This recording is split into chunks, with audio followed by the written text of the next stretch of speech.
Hi friends, welcome back to my channel. If you're new here, my name is Tori and today we are working in my October daily album on story number 15. I am pulling a material prompt out of my prompt jar for this one, and it is going to be a shaker element, which actually worked out quite perfectly for my spread today because I did a bit of a kind of hybrid printed spread. I had downloaded the Haunting collection from Tracy Reed Designs and was playing around with it in Procreate, and I have a little kind of screen record, a time-lapse video of putting that layout together, and I just printed that out on my computer. So adding this shaker element will really bring it to a more hybrid type layout instead of just having mostly everything done digitally. I pulled out my fuse tool again, and I did not wait long enough, I don't think, for it to heat up before I started all this. I go through and I struggle with it a lot. I'm using these cat and bat sequence pieces that I got from the Target dollar spot as my fill, along with some of the Spellbinders pink sequence. I'm not 100% sure what the color is called, but they're pink, and I will link them below if they're still available. And while my fuse tool is heating up, I'm just going to get everything kind of trimmed down to where it needs to be. So I've got my fuse tool out now, and I'm going to go ahead and start trying to fuse a spare page protector that I had just kind of sitting on my desk. I'm using a close to my heart tag die and as kind of like a template. And I'm trying to kind of trace that tag with my fuse tool to fuse everything together. I first knocked my sequence all over the place, so go me for just leaving it right where my hand was flinging back and forth. But I end up failing at this fuse tool twice.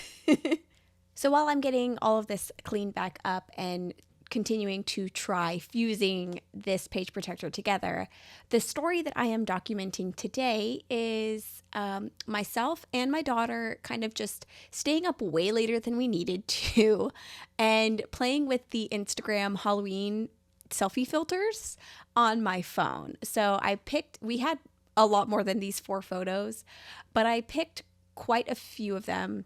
Well, we took quite a few of them, and I only picked 4 to kind of turn into this film strip type image in one of the photo apps that I have.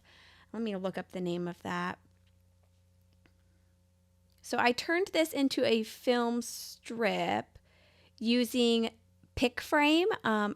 It's a paid app if you don't want to have like a watermark and stuff on it, but I really like it. I use it quite a bit, especially if I'm doing things like this where I'm making just the ease of convenience for $1.99 a month or however much it is.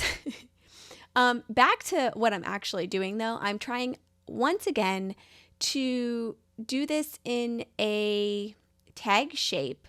The first one that I tried, like, it just wasn't working. And then so I waited a little bit longer.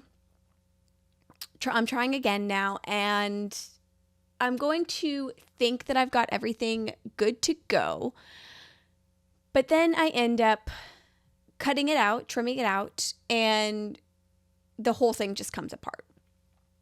So here is where I will trim out my little tag that I'm wanting to make, and as soon as maybe I shouldn't have done this, but I stick my fingers in the little hole that I left to try and kind of pull it apart to see if it was, sturdy and stuck together, and it is not.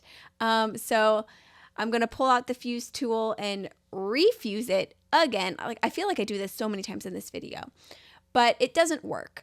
Ultimately, I'm just going to get very annoyed with this and just decide to stop. I had set my sewing machine up on our kitchen table, on our dining table, during one of my more recent October daily projects, the tag project that I did for the This or That's, and it's still sitting on my table. So I decided that I would completely scrap the fused tag pocket, and that I would just take the tag and set it on my page protector and just take it over to my sewing machine and sew around it. It was much easier, much quicker. I feel like I spent about half of the video that I filmed just messing with this fuse tool. I cut some of it out because, it was getting excessive, but ultimately I ended up just stitching it together on my sewing machine. So I'm just going to trim that out, dump some of my sequins in this little pocket that I've created, and then I will take my whole spread back over to my sewing machine once I've got my sequins added and sew it directly to my layout. And once I get that sewn down, I believe the last thing that I will do is get my number added to this page.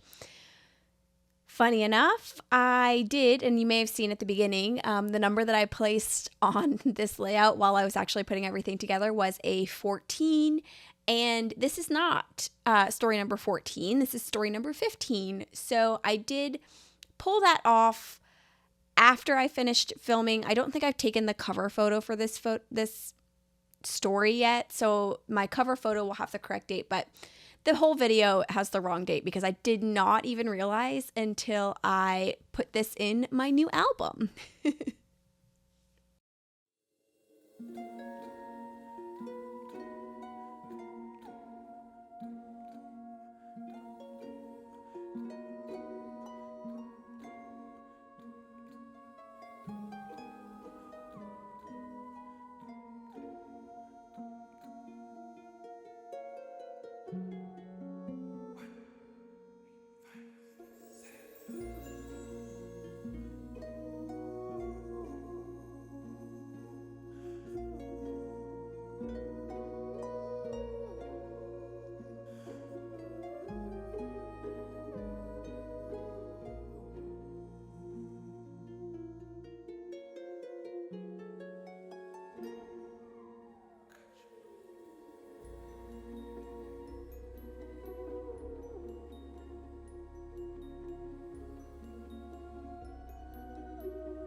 Now that my number is added, the last thing that I'm going to do is just tape these spare threads down to the back of my page just to kind of keep that sewing from unraveling at all.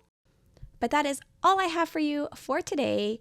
Thank you so much for joining me today. I hope you have a great rest of your day, and I hope to see you in the next one. Bye.